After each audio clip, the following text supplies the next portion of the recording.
내가 만난 1%의 사람들. 아담 제이 잭슨 지음. 산솔 미디어. 현관문을 열고 거리로 나섰을 때는 춥고 어두웠다.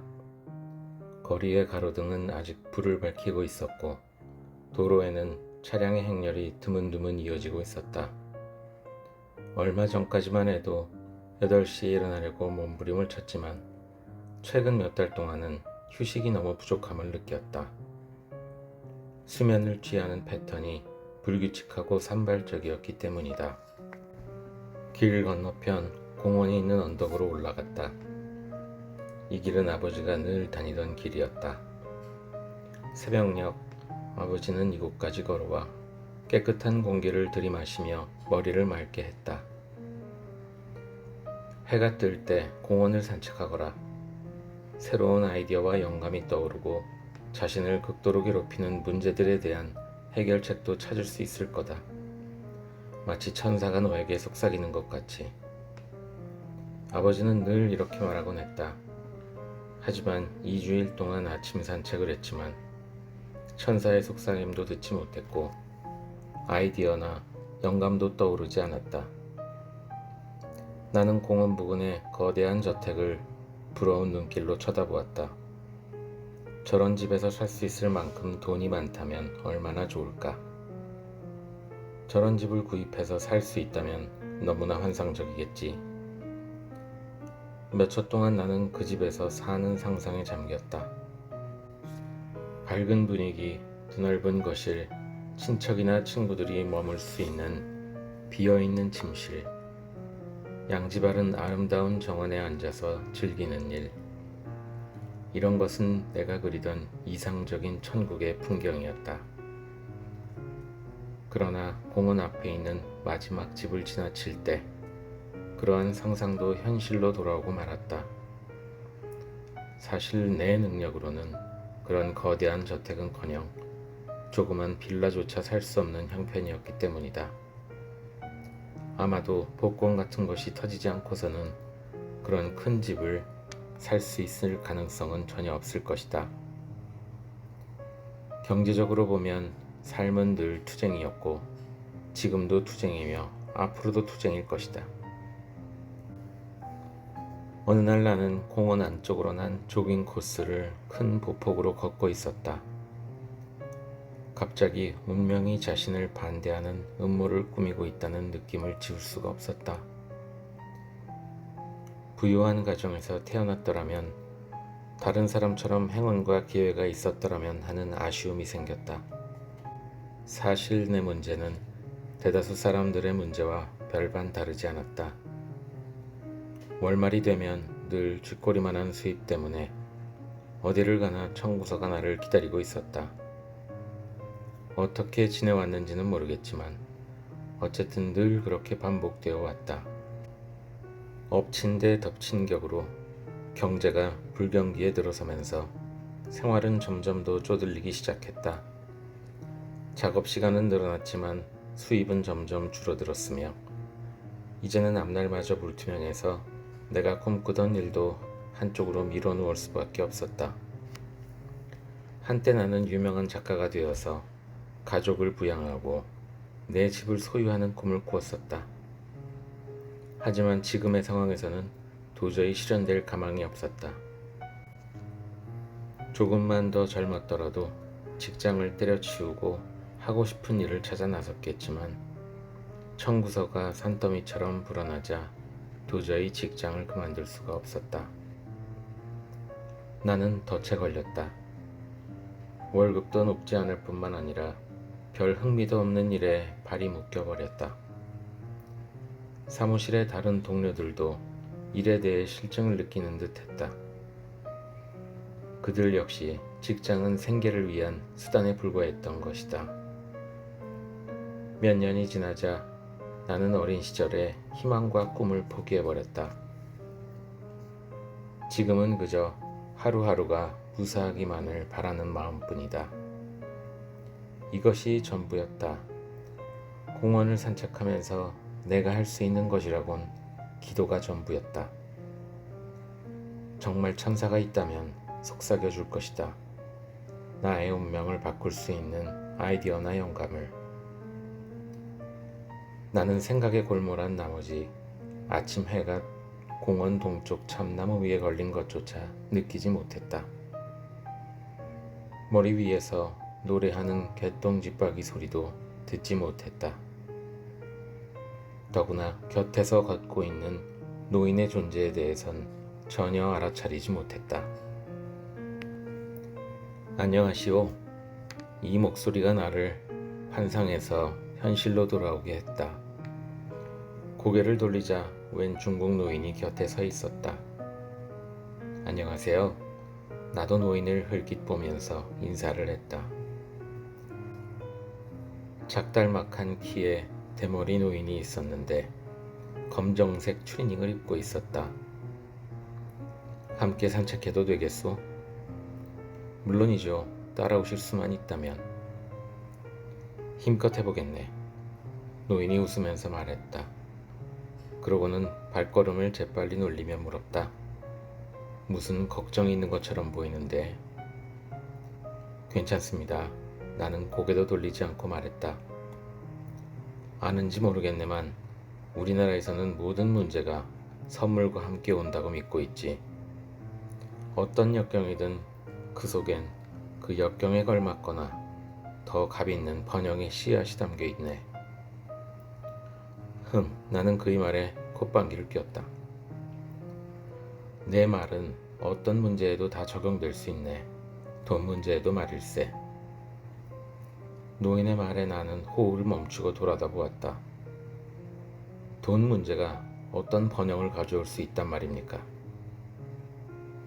돈 문제는 풍요로운 부, 상상을 넘어서는 부의 길을 열어주지. 그것이 어떻게 가능하지요? 가장 부유하고 위대한 사람들 대부분이 한때는 파산하거나 무일푼인 시절이 있었다는 걸 아는가? 모릅니다. 에이브러함 링컨은 35살 때 파산했지만 그는 미 합중국 역사상 가장 부유하고 강력한 사람 중 하나가 되었네. 월트 디즈니 역시도 디즈니 왕국을 건설하기 전에는 여러 번 파산했었지. 노인의 말은 나를 깜짝 놀라게 했다.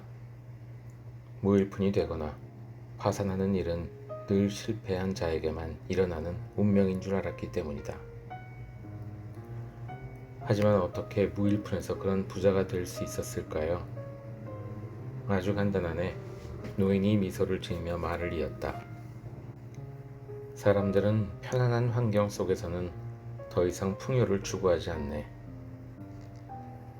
자극이나 핍박을 받고 나서야 자신의 삶을 바꾸기 시작하지. 소수의 사람들은 자극을 찾아서 스스로 변화하지만 대다수는 변화를 강요받기 때문에 어쩔 수 없이 변한다네. 자포자기하는 상황에 이르렀을 때 비로소 스스로에게 질문을 하게 되는데 이 질문의 성격이 미래의 운명을 결정하는 걸세. 나의 안색은 이윽고 정상으로 돌아왔지만 여전히 노인의 말을 믿을 수 없었다. 그때 노인이 말했다. 한 가지 묻겠네. 내가 끼어들 때 자네는 무슨 생각을 하고 있었나? 글쎄요. 왜 하필이면 내게 이런 일이 일어날까 하고 생각했을 겁니다. 그 질문의 답이 뭐라고 생각하는가? 모르겠습니다. 나는 솔직하게 대답했다. 바로 그거네. 노인이 외쳤다. 질문의 결과는 모른다 아니면 더 나쁘거나 잘못된 답변이지. 왜? 라는 질문은 늘 그렇다네. 두뇌는 늘 자네의 질문에 대한 답을 찾고 있을 걸세. 하지만 왜? 라는 질문의 결과는 희망도 해결책도 미래도 아니네. 내게 왜 이런 일이 생기지? 왜 나는 이런 궁지에 빠졌지? 왜 나는 앞서 나가지 못하지? 이런 질문엔 답이 없다네. 하지만 성공한 사람들은 다른 식의 질문을 하지. 어떻게와 무엇이 바로 그거야. 이를테면 나는 어떻게 삶의 질을 개선할 수 있을까? 혹은 내 인생에서 부를 창조하기 위해서는 무엇을 해야 할까 등일세. 그래도 잘 모르겠습니다. 제게 필요한 것은 답이지 문제가 아닙니다. 하지만 정확한 답을 찾고 싶으면 먼저 정확한 질문을 해야 하네. 성경에도 구하라 그러면 찾을 것이다 라는 말이 있지. 네, 하지만 인생은 그렇게 간단치가 않습니다. 자네가 어떻게 알지? 시도해 보았는가? 인생은 자네가 생각하는 것보다는 훨씬 단순하다네. 제겐 그렇게 단순해 보이지 않아요. 전 어떤 일에서도 성공한 적이 없습니다. 온갖 노력을 다 기울였지만 되는 일이 없었죠. 문제를 해결하는 황금률을 명심하게나. 노인이 말했다. 뭐라고요? 모든 가능성을 다 소모했다는 생각이 들 때 여전히 가능성은 있다. 이 한 가지만 명심하게나. 정말 좋은 말씀입니다. 하지만 정작 무엇을 해야 할지 모르겠어요. 난 부유한 적도 없고 앞으로 부유하지 못할 겁니다. 난 그런 조건을 갖지 못한 것 같아요. 내가 대답했다. 무슨 조건 때문에 부를 소유하지 못한단 말인가? 노인이 반문했다.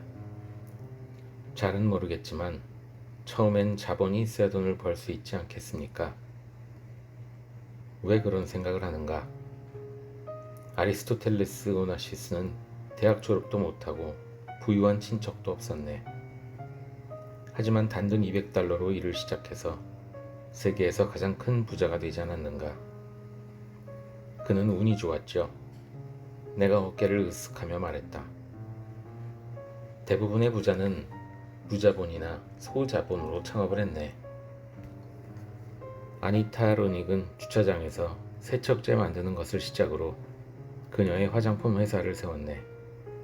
또 세계 최고의 부자인 빌 게이츠는 컴퓨터 산업을 혁신하면서 재산을 쌓은 것이지. 베스트셀러 작가이자 저명한 자기계발의 리더인 앤서니 로빈스도 한때 파산하여 작은 아파트에 살았지만 1년 안에 자신의 삶을 완전히 바꾸어 백만장자가 되었지. 바다가 보이는 10,000평짜리 성을 구입했네. 자넨 그들의 성공이 정말 운이 좋아서 생긴 결과라고 생각하나? 물론 다 그렇진 않겠죠. 하지만 어느 정도는 운이 따라야 하지 않을까요? 부를 쌓은 사람에게서 발견할 수 있는 중요한 공통점이 하나 있지. 그것은 바로 책임감이라네. 그들 모두 자신의 행위와 결정에 대해서 책임을 지고 있지. 그들은 결코 자신의 문제를 경제나 정부, 날씨 혹은 자신들의 불우한 어린 시절 탓으로 돌리지는 않는다네. 부를 소유한 사람은 행운이나 좋은 환경을 기다리는 것이 아니라 적극적으로 그 행운이나 환경을 창조하지. 변명하기보다는 오직 해결책을 찾는 거야. 그들은 성공에만 전념하네. 그럴 수도 있겠죠. 하지만 제가 아는 유일한 사실은 늘 경제적으로 고통받고 있다는 것입니다. 이건 운명이 아닐까요? 자네의 운명은 자네가 만든 것일세. 부자가 된 적이 없기 때문에 부자가 되지 말라는 법은 없네. 인생에서 배울 수 있는 가장 중요한 교훈은 미래가 과거와 같을 필요는 없다는 것일세. 늘 같은 결과를 얻는다면 그것은 늘 같은 일을 하기 때문이네. 노인과 나는 호수를 지나 공원 북쪽으로 갔다. 조깅을 하는 사람들이 차가운 공기 속으로 뜨거운 입김을 품으면서 우리 옆을 지나갔다.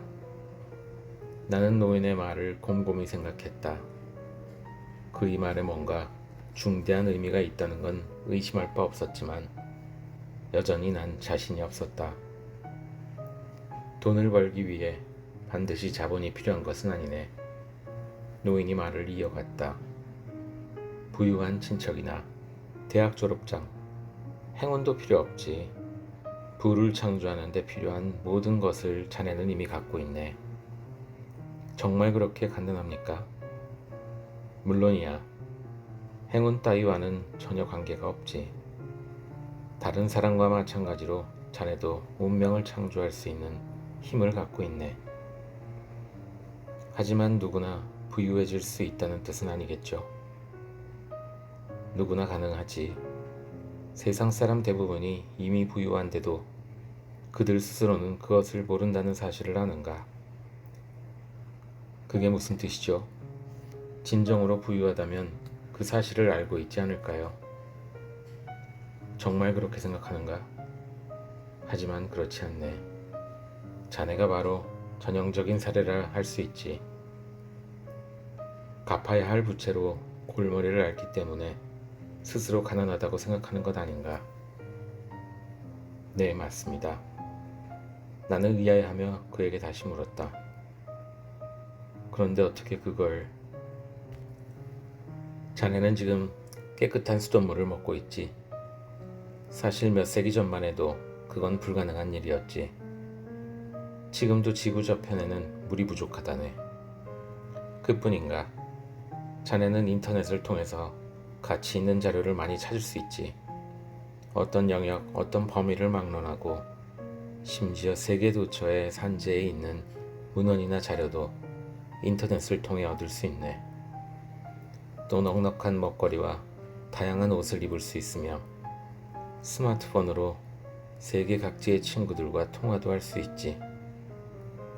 게다가 매일 뉴스와 오락 프로를 집에서 볼 수 있는 TV가 있고 또 온갖 종류의 음식도 살 수 있네.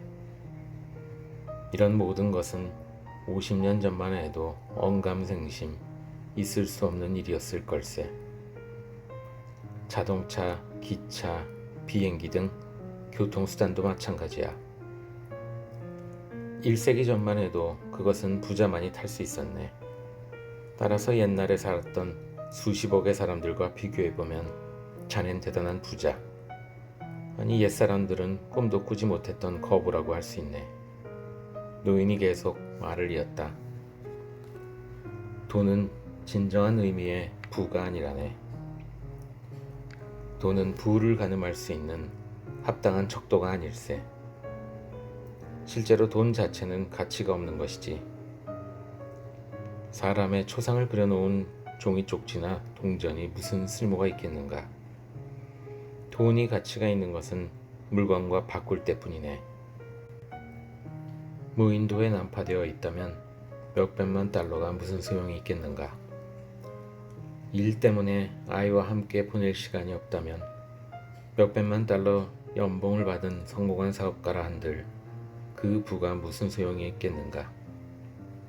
암에 걸린 백만장자와 은행 계좌는 텅 비었지만 건강한 몸으로 삶을 즐기는 사람 중에서 누가 더 부유할까? 진정한 부는 삶의 질에 의해서 판단할 수 있네. 자신만의 삶의 방식을 창조할 수 있는 사람이야말로 진정한 부자라고 할 수 있지. 우리는 오솔길을 따라 숲속으로 들어갔다. 나뭇가지에서 새싹이 움트기 시작했으니 머지않아 온갖 색깔의 꽃들이 아름답게 피어날 것이다. 잠시 침묵이 흐른 뒤 내가 먼저 입을 열었다. 하지만 돈은 삶의 질을 높일 수 있어요.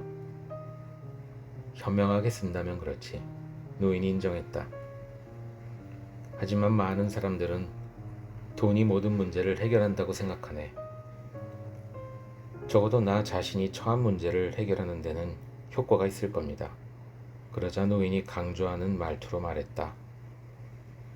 그렇게 생각할 수도 있겠지만 난 전혀 그렇지 않다고 장담할 수 있네.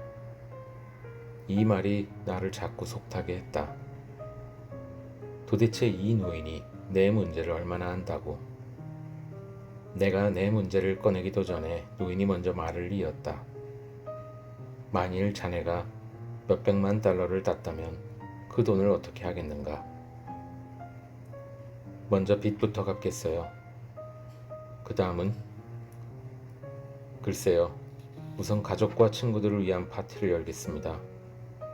그 다음엔 수영장과 테니스 코트가 딸린 새 저택과 멋진 새 차, 새 TV, 새 가구를 사겠습니다. 가족과 함께 휴가를 보내거나 돈이 필요한 친구들에게도 나눠줄 겁니다. 그 다음은? 노인이 다그쳤다. 모르겠습니다. 생각해 본 적이 없어요. 자네가 말한 것은 벼락부자의 꿈을 꾸는 대부분 사람들과 똑같네. 하지만 결코 풍요로운 부를 성취할 수 없는 이유가 자네의 답 속에 있네. 그게 무슨 말씀입니까? 내가 노인의 말을 중단시켰다. 복권이 당첨되거나 하룻밤 사이에 백만장자가 되는 사람도 있어요. 사실이네. 하지만 그들의 부는 일시적이지. 대부분 복권을 처음 살 때처럼 무일푼으로 돌아가네. 나는 그 말을 믿지 못하겠다는 듯이 고개를 저었다. 정말일세. 노인은 다시 한번 강조했다. 그들이 왜 무일푼으로 되돌아갈까? 그 이유는 부를 창조하고 경영하는 법을 전혀 모르기 때문이야. 결국 그들은 부를 거의 쌓지 못하며 설사 우연히 부를 얻더라도 이내 잃고 말지. 마치 진귀한 식물을 갖고는 있지만 가꾸는 법을 모르는 사람과 같네. 어떤 토양에 맞는지, 어떤 기후에서 성장할 수 있는지, 물 주는 양과 횟수는 어느 정도인지, 벌레는 어떻게 막아야 하는지 모르고 있지. 그들은 식물의 열매를 잠깐은 즐길 수 있겠지만 이내 죽이고 말 걸세. 하지만 식물의 성질을 연구한 사람은 식물에게 무엇이 필요한지 알고 있네. 묘목을 키우는 법과 보살피는 법을 알기 때문에 원하는 대로 수확을 얻을 수 있지. 부 역시 식물처럼 진귀한 것이네. 누구나 부를 풍요롭게 창조하는 능력을 갖고는 있지. 하지만 부를 창조하고 유지하는 비결은 반드시 배워야 하네. 돈을 다룰 줄 모르면 결국 아무짝에도 쓸모없는 것일세. 성경에 나오는 방탕한 아들의 이야기를 아는가? 그 얘기는 많이 들었지만 상세한 내용은 기억나지 않았다. 부유한 지주에게 한 아들이 있었는데 이 젊은 아들은 아버지의 일을 배우는 데는 전혀 흥미가 없었지. 그저 세상을 탐험하기 위해서 아버지의 유산만이 필요했을 뿐이었네. 아들의 마음가짐이 슬펐지만 그래도 아버지는 재산을 나눠준 뒤 떠나는 아들을 지켜보았지. 그 아들은 자주 파티를 열고 세상의 온갖 좋은 것들을 즐겼지. 그러나 얼마 지나지 않아서 돈은 바닥이 났어. 결국 옷만 달랑 걸친 채 무일푼이 되어서 고향으로 돌아왔지. 방탕한 아들은 많은 돈을 갖고 여행을 시작했지만 부를 창조하는 법을 배우지 못했기 때문에 이내 무일푼이 된 걸세. 우리는 공원 끝에 숲까지 간 뒤 다시 언덕 정상으로 오르는 가파른 오솔길을 따라갔다. 알다시피 한 사람이 많은 돈을 갖고 있다고 해서 그 돈이 부의 전부는 아닐세. 돈은 순식간에 사라질 수 있네. 하지만 부유해지기 위해선 원하는 생활 방식대로 살 수 있는 충분한 수단을 가질 필요는 있지. 어떻게 그걸 가질 수 있습니까? 노인이 웃으며 말했다. 세상 만물은 모두 법칙의 지배를 받고 있다는 걸 먼저 이해해야 하네. 자연의 법칙에 대해선 많은 사람들이 알고 있지. 예컨대 우리는 만유인력의 법칙을 알고 있네. 사과가 나무에서 떨어지면 반드시 땅 위에 떨어진다는 거지. 또 알다시피 산소가 없으면 지구의 모든 생명체는 살 수 없다는 법칙도 있네. 또한 풍요로운 부를 얻는 것과 관련된 법칙들도 있다네. 하지만 사람들에게는 잘 알려져 있지 않으며 알고 있는 사람들조차 비밀로 여기고 있지. 정상까지 반도 오르지 못했는데 벌써 호흡이 가빠졌다. 하지만 노인의 걸음은 마치 나는 듯했다. 난 정상에 도착했을 때 숨을 가삐 몰아쉬며 노인에게 물었다. 그럼 그 비밀이 뭐죠? 풍요로운 부의 비밀은 자연의 비밀처럼 누구에게나 해당되는 것이네. 자네가 해야 할 일은 그 비밀을 알고 있는 사람을 찾아 그것에 대해 질문을 하는 것이지. 이게 자네를 도울 수 있을 걸세. 노인이 종이 쪽지 한 장을 건네주었다. 나는 쪽지를 받아 급히 펼쳐보았다. 예상과는 달리 어떤 비밀도 지혜의 말씀도 신비한 비법도 없고 단지 10명의 이름과 전화번호만 적혀 있을 뿐이었다. 내가 다시 고개를 들었을 때 노인은 이미 사라지고 없었다. 아무리 주위를 살펴보았지만 어느 노 부부가 개를 데리고 산책하고 있는 모습만 보일 뿐 아무도 보이지 않았다. 죄송합니다. 내가 노부부를 향해 물었다. 방금 저와 함께 산책하던 노인을 못 보셨나요? 그 노부부는 내 질문에 서로 마주보더니 이내 할아버지가 말했다. 자네밖에는 아무도 보지 못했네. 그러고는 옆에 있는 할머니에게 물었다. 에텔, 당신은 보았소? 못 봤는데요. 곁에 있던 할머니도 머리를 흔들며 말했다. 틀림없이 보셨을 겁니다. 검정색 추리닝을 입은 중국 노인이었어요. 내가 고집을 부렸다. 자네 외에는 아무도 보지 못했네. 미안하네. 나는 다시 방금 걸어온 길을 따라 천천히 되돌아갔다. 도무지 이해할 수가 없었다. 어떻게 그렇게 사라질 수 있단 말인가. 게다가 개를 데리고 산책하던 사람들마저 그를 보지 못하다니. 이 모든 게 꿈은 아닐까 생각했다. 하지만 주머니 속에 손을 넣자 꿈이 아니란 걸 깨달았다. 10명의 이름과 전화번호가 적힌 종이 쪽지, 그것이 손에 잡혔기 때문이다. 노인은 분명히 나와 함께 있었던 것이다. 나는 집으로 돌아오자마자 명단에 적힌 사람들에게 전화를 했다. 처음 몇 번은 좀 망설였다. 신비한 중국 노인에게서 이름과 전화번호를 알았다는 낯선 사람의 얘기에 어떤 반응을 보일지 두려웠기 때문이다.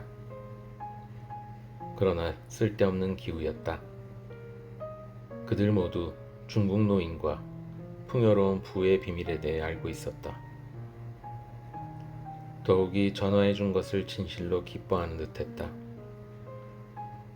그래서 나는 힘을 내서 다음 주에 그들과 만날 약속을 했다. 명단에 나오는 첫 번째 사람은 리차드 애플비라는 남자였다. 애플비는 스케줄이 꽉 차 있는데도 불구하고 이튿날 오후 5시에 나와 만날 것을 약속했다. 애플비는 교외에 있는 아파트의 맨 위층에 살고 있었다. 거실로 들어선 나는 눈앞에 펼쳐진 도시의 장엄한 전경에 넋을 잃었다. 남향인데다 벽 전체가 유리로 되어 있어 시내 전경을 한눈에 볼 수 있었다. 석양이 도시의 하늘을 붉은색으로 물들이고 있었으며 빌딩 사무실의 불빛과 차량들의 행렬, 그리고 가로등이 장관을 이루었다. 경치가 너무 아름답네요. 이 도시가 이렇게 장관인 줄은 정말 몰랐습니다. 내가 감탄을 하며 말했다. 그렇죠. 그가 미소를 지으며 대답했다. 나 역시 경치를 보고 이 아파트를 샀어요. 언제 어느 때건 창가에 한번 앉으면 몇 시간씩 바라보곤 하죠. 애플비는 40대 후반쯤으로 보였다. 작은 키에 건장한 체구였으며 옅은 머리색과 맑은 파란 눈이 반짝이고 있었다. 그는 베이지색 면바지와 하얀 셔츠를 입고 있었는데 캐주얼하면서도 품격이 있어 보였다. 내가 앉자 그가 입을 열었다. 풍요로운 부의 비밀에 관심이 있나요? 정말로 그런 비밀이 있다고 생각하시나요? 물론이요. 그 비밀이란 정확히 어떤 겁니까? 10가지 불변의 원리죠.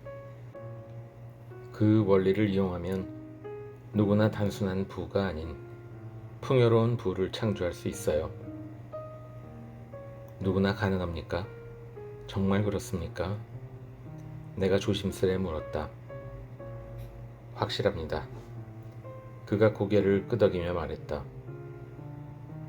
누구나 부를 소유할 능력이 있다면 왜 그토록 많은 사람들이 아둥바둥거리며 살까요? 누구나 자신이 무엇이든 할 수 있다고 믿으면 가능해요. 인간의 마음과 몸은 위대한 일을 할 수 있으니까요. 하지만 문제는 스스로 할 수 있다는 것을 믿지 않는 데 있어요. 오래전에 한 최면술사가 몇몇 관객을 뽑아서 최면을 거는 공연을 보았죠. 한 관객에게 책상에 누우라고 한 뒤 최면을 걸면서 지금 당신의 몸이 강철처럼 단단하다고 말했어요. 최면술사는 의자 2개를 그 관객의 머리와 발에 받쳐놓고 책상을 옮겨 놓았죠. 그 관객의 머리와 발은 2개의 의자로 지탱되었지만 책상 위에 누운 자세를 그대로 유지했어요. 그의 몸은 정말 강철처럼 단단해 보이더군요. 무엇 때문일까요? 그 이유는 자신이 강철 같다고 믿었기 때문이죠. 또 같은 공연에서 다른 사람들도 최면에 걸렸는데 이번엔 책상 위에 놓여있는 만년필을 절대로 들 수 없다고 말했죠. 만년필이 2톤 트럭보다 더 무겁다고 말이에요. 정말로 작은 만년필은 전혀 움직이지 않았고 최면술사는 이렇게 말했어요. 어떤 식으로든 만년필을 들어 올려 보세요. 하지만 그것을 움직일 수는 없을 겁니다. 최면에 걸린 사람들은 만년필을 들려고 안간힘을 썼죠. 그 중에 가장 기억에 남는 사람은 보디빌딩을 한 사람이었어요.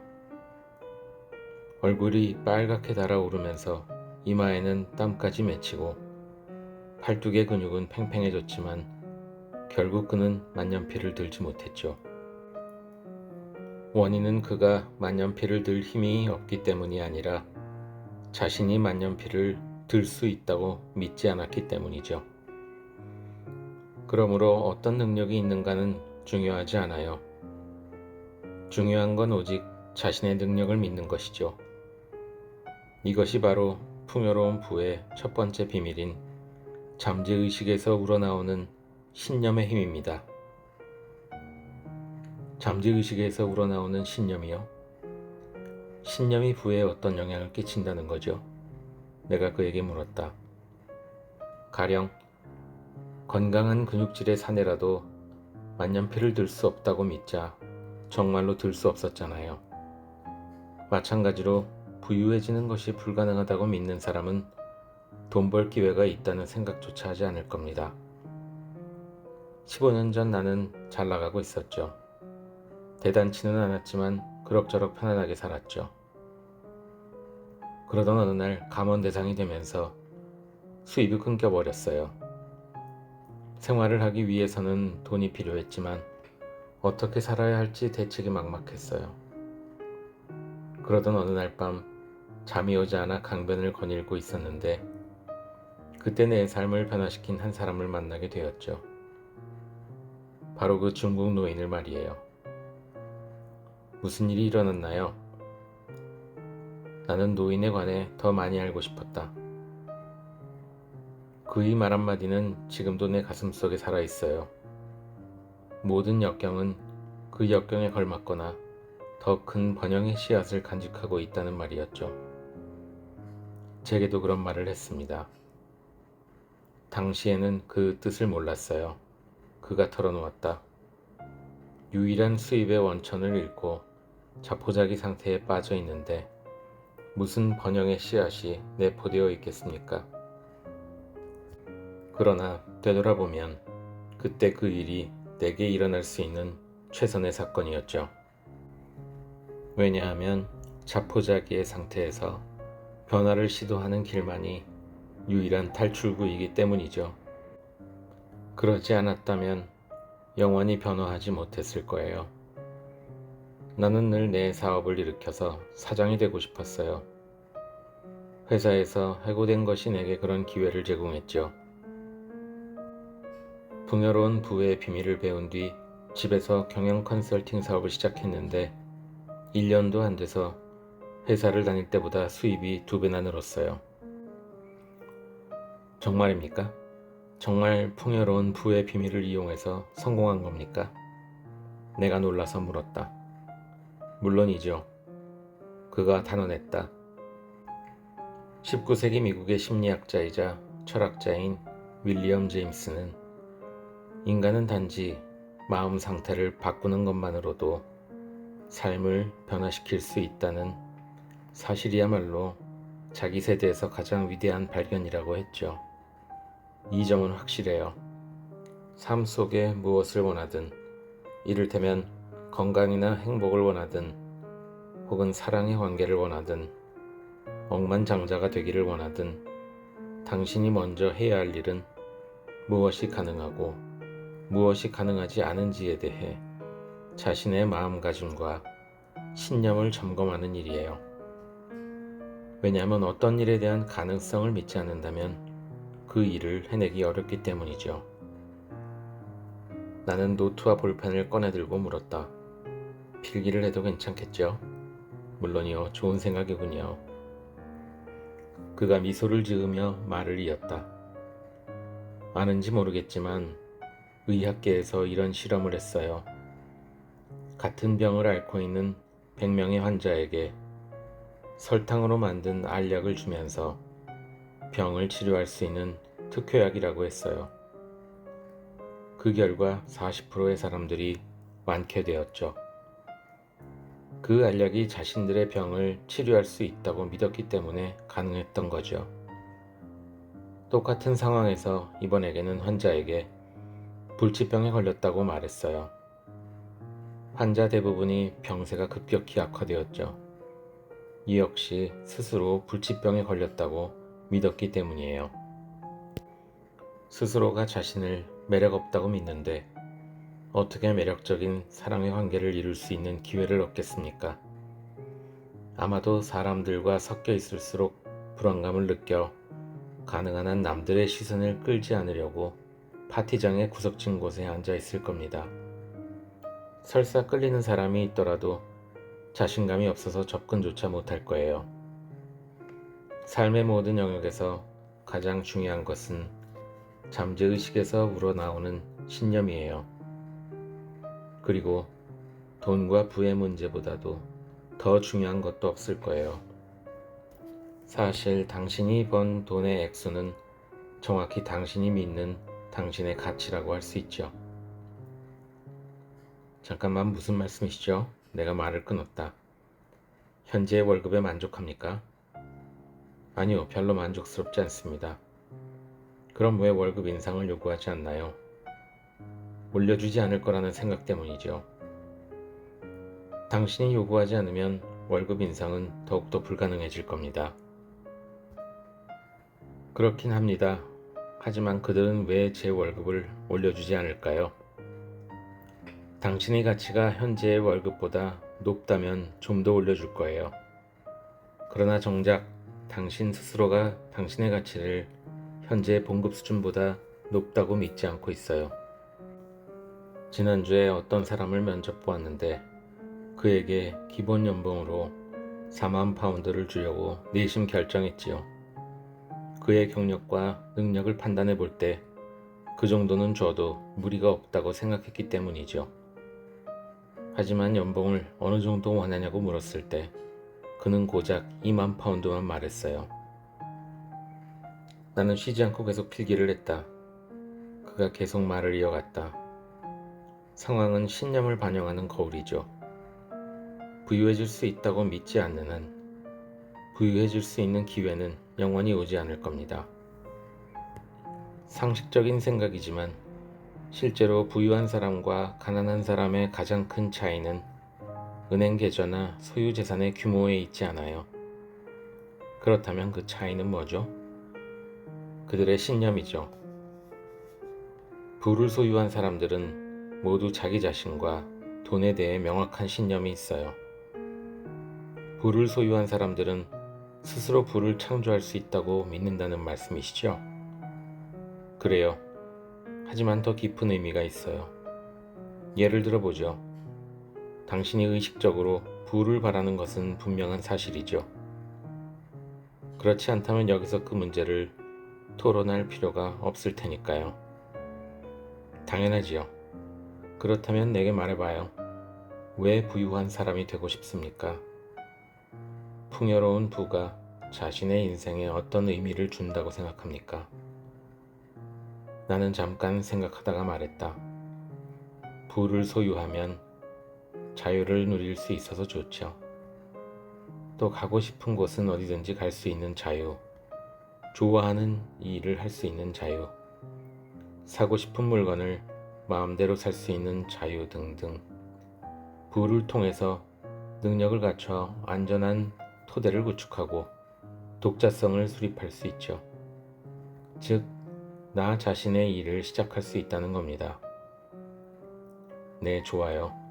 돈이 더 큰 자유, 능력, 안정성, 독자성을 준다고 당신은 의식적으로 믿습니까? 물론이죠. 대부분의 사람들도 분명히 그렇게 대답할 겁니다. 돈이 많으면 자신의 삶을 송두리째 바꿀 수 있다고 믿으니까요. 잠깐 그 말은 논의의 여지가 있어요. 지금 내가 권하고 싶은 것은 당신이 성장하면서 돈과 부에 관해서 배우거나 들었던 모든 것들에 대한 생각하라는 겁니다. 무슨 뜻인지 잘 모르겠는데요. 좋아요. 그럼 이렇게 물어볼게요. 돈에 대해 평소 부모님은 어떻게 말씀하셨나요? 아버지는 늘 돈은 나무에서 나는 것이 아니라고 하셨죠. 네, 좋아요. 또 없나요? 어머니는 평소에 돈이 전부는 아니라고 하셨죠. 돈으로는 행복이나 사랑을 살 수 없다는 충고도 해주셨고요. 아주 좋아요. 그리고 돈에 관한 종교적 신념은 없었나요? 무슨 뜻이죠? 돈이 모든 악의 근원이란 말입니까? 그것도 우리가 자주 듣는 말이죠. 하지만 나는 돈에 대한 지나친 애착이 모든 악의 근원이지 돈 자체가 나쁜 것은 아니라고 생각해요. 한 방 맞은 듯한 기분이었다. 성장하면서 배운 돈에 대한 생각이 모두 부정적일 줄이야. 나는 줄곧 이렇게 배워왔다. 돈은 가질 것이 못되고 인생에서 소중하지 않은 것이고 행복도 사랑도 가져다 줄 수 없는 것이라고. 그리하여 돈은 모든 악의 근원이기에 인간의 영혼이 천국으로 들어가지 못하도록 방해한다고 말이다. 잠재의식에서 우러나오는 신념과 의식적인 믿음이 얼마나 모순되는지 이제 알겠어요. 한편으로는 돈이 자유, 안전, 능력, 독자성을 가져다 준다고 생각하지만 다른 한편으로는 부를 축적하면 불행해지거나 사랑받지 못하고 죄악으로 가득 차서 천국으로 들어가지 못한다는 생각도 하죠. 그렇기 때문에 잠재의식에서 우러나오는 신념이 부유해지는 것을 막고 있는 거죠. 전 지금까지 그렇게 생각해 본 적이 없습니다. 또 다른 신념을 가진 사람들도 있어요.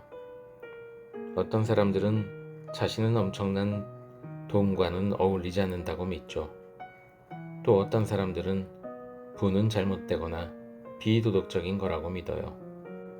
남들은 돈이 없는데 왜 나만 돈이 많아야 하나? 이런 생각의 문제점은 남을 도울 만한 여건이 못 되면 어느 누구도 도울 수 없다는 거지요. 잠재의식에서 우러나오는 신념은 아주 강합니다. 이 신념은 인생 전체에 영향을 주죠. 20세기 가장 위대한 기업가 중 한 사람인 클레멘트 스톤은 인생에 대해 이렇게 말했죠. 자, 이걸 보세요. 그는 나에게 글이 새겨진 액자를 보여주었다. 마음이 품거나 믿는 것은 무엇이든 성취할 수 있다. 말씀하신 내용을 이해는 하겠습니다. 하지만 잠재의식에서 우러나오는 신념을 바꾸는 일이 그리 쉽다고는 생각하지 않습니다. 그 말이야말로 나약하고 부정적인 신념의 대표적 사례라 할 수 있죠. 잠재의식에서 우러나오는 신념을 바꾸는 일이 어렵다고 정말로 확신하나요? 글쎄요, 확신은 못합니다만 항상 클레멘트 스톤이 말한 마음이 품거나 믿는 것은 무엇이든 성취할 수 있다는 말을 명심하세요. 당신은 신념을 선택할 능력을 갖고 있어요. 어떻게 하면 잠재의식에서 우러나오는 신념을 변화시킬 수 있습니까? 자기 암시, 그가 짤막하게 말했다. 그게 뭐죠? 자기 암시는 반복적으로 자신에게 암시하는 단순한 테크닉에 불과해요. 자기 자신에게 암시하는 일이 어떻게 잠재의식에서 우러나오는 신념에 영향을 줄 수 있습니까? 어떤 진술이나 암시를 충분히 반복하기만 하면 결국 잠재의식으로 스며들죠. 이것은 제일 먼저 신념을 배우는 방법이기도 하죠. 신념의 내용을 반복해서 듣다 보면 마침내 잠재의식까지 침투되어 믿게 되죠. 내가 재빨리 요점을 기록하자 그가 말을 이어갔다. 당신이 할 일은 자기 암시를 통해서 돈과 부에 관한 긍정적인 연상이나 신념을 창조하는 거예요. 하지만 그에 앞서 반드시 낡고 부정적인 신념들을 바꿔야 하죠. 예컨대 당신의 아버지는 돈은 나무에서 열리지 않는다고 했는데 이 말은 돈은 별로 중요한 것이 아니니 많이 가질 필요가 없다는 뜻을 가지고 있지요. 따라서 그런 식으로 말하지 말고 이렇게 말해보세요. 그렇습니다. 돈은 나무에서 열리지 않습니다. 하지만 나의 결심과 계획에 따라서 노력하면 가능합니다. 또 돈은 행복을 가져다 줄 수 없다고 했는데 이 말은 돈은 행복을 가져다 줄 수는 없지만 돈이 없다고 해서 행복한 것은 아니다로 바꾸십시오. 또 돈은 모든 악의 근원이다 라는 말은 돈에 대한 애착은 모든 악의 근원이지만 올바르게 사용하기만 하면 돈은 행복의 원천이다 라고 해보세요. 그러고 나서 긍정적인 자기 암시를 첨가하세요. 부는 능력과 자유와 안전을 가져다 준다. 나는 풍요로운 부를 창조할 수 있다. 이런 식으로 암시하면 자신에 관한 그리고 돈과 부에 관한 잠재의식에서 우러나오는 신념을 변화시킬 수 있죠. 자기 암시는 얼마나 자주 반복해야 합니까? 될수록 많이 반복하세요. 적어도 하루에 3번 이상.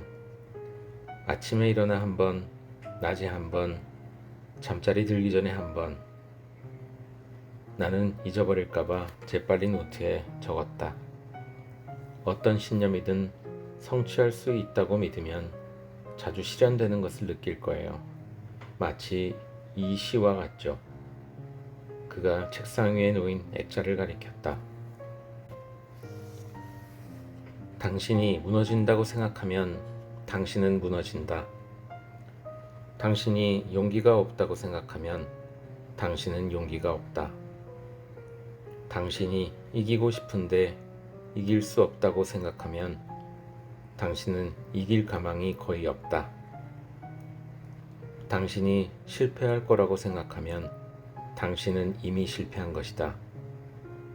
성공은 동료의 의지와 더불어 시작하니 그 동료는 바로 마음이다. 당신이 남보다 뛰어나다고 생각하면 당신은 뛰어나다. 당신은 높은 도약을 생각해야 하며 승리를 얻기 전에 먼저 스스로 승리를 확신해야 한다. 인생의 싸움에서 승리가 늘 더 강한 사람이나 더 빠른 사람에게 가는 것은 아니다. 하지만 조만간 승리하는 사람은 스스로 할 수 있다고 생각하는 사람이다. 영감을 주는 시네요. 제가 좀 베껴도 괜찮겠습니까? 물론이요. 당신도 에머슨의 이 시를 좋아하리라 믿어요.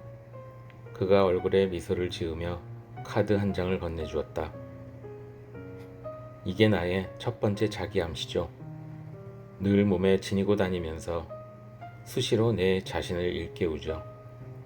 카드 뒷면에는 이런 글이 적혀 있었다. 스스로 할 수 있다고 믿는 자는 승리한다.